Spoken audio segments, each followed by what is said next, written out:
এখন আমি 3 নম্বরে যে সমস্যাটি রয়েছে সমস্যাটি সমাধান করব। প্রথমে সমস্যাটিকে ভালোভাবে পড়ে নিতে হবে। একটি আয়তাকার ধানক্ষেতের প্রস্থ 750 মিটার এবং দৈর্ঘ্য 1200 মিটার। ধানক্ষেতটির ক্ষেত্রফল কত এওর? এখানে দৈর্ঘ্য এবং প্রস্থ দেওয়া আছে হচ্ছে মিটারে, আমাদের ক্ষেত্রফল নির্ণয় করতে হবে এওরে। তাহলে এসে সমস্যাটির সমাধান করা যাক। এখানে আমি একটু সময় বাঁচানোর জন্য একটু লিখে নিয়েছি। এখানে আয়তাকার ধানক্ষেতের প্রস্থ বইয়ে দেওয়া আছে 750 মিটার এবং দৈর্ঘ্য দেওয়া আছে 1200 মিটার।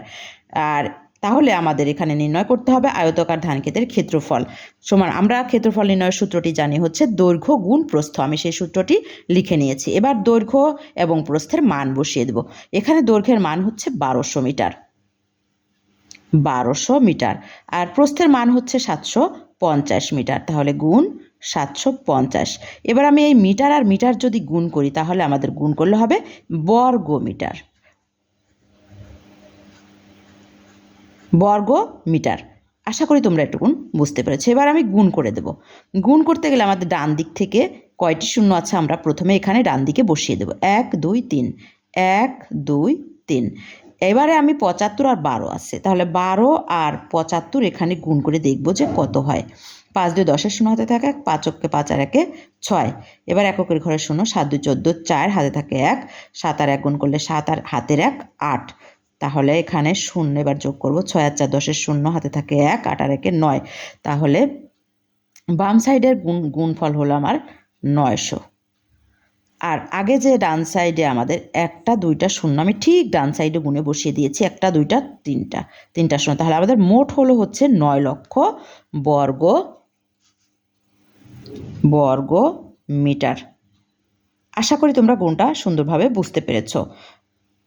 এবারে আমি এই বর্গমিটারকে আমাদের পরিণত করতে হবে হচ্ছে ইওরে। আমরা জানি 100 বর্গমিটার সমান 1 ইওর। তাহলে যদি আমি এই বর্গমিটারকে 100 দ্বারা ভাগ করি তাহলে আমাদের ইওর হয়ে যাবে। তাহলে আমি এই 9 লক্ষ বর্গমিটারকে আমি 100 দ্বারা ভাগ করব, ভাগ 100। তাহলে এই 100 দ্বারা যখনই আমি ভাগ করব তখন আমার ইওর হয়ে গেল এবং এখানে পাশে আমি ইওর লিখব।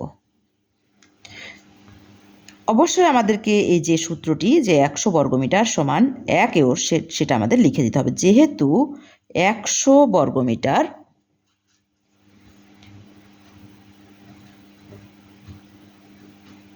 সমান 1 ইওর। এবার আমি যদি 9 লক্ষকে 100 দ্বারা ভাগ করি তাহলে ভাগের ক্ষেত্রে আমাদের কিন্তু এখানে ভাগ করতে হবে যেহেতু 100 দিয়ে। তাহলে এখানে আমাদের ভাজ্যের এখানে 2টা শূন্য কম হবে, যেহেতু আমরা 100 ভাজক আছে 100। তাহলে ভাজকের ঘরে যেহেতু 100 আছে এবং 2টা শূন্য আছে, তাহলে এখান থেকেও ভাজ্যের এখান থেকেও আমাদের 2টা শূন্য কমে যাবে। তাহলে ভাগফল হবে আমাদের 9000। 2টা শূন্য কমে দিলে 9000, 3টা শূন্য থাকে 9-এর পরে, তাহলে 9000 ইওর। আশা করি তোমরা ভাগটি বুঝতে পেরেছ। উত্তর আমাদের তাহলে 9000 ইওর। অতএব ধানক্ষেতটির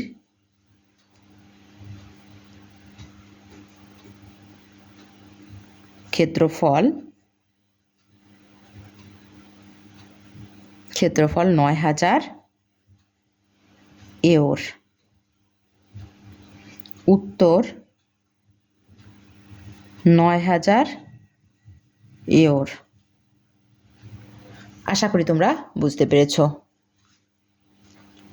আজকে এ পর্যন্ত।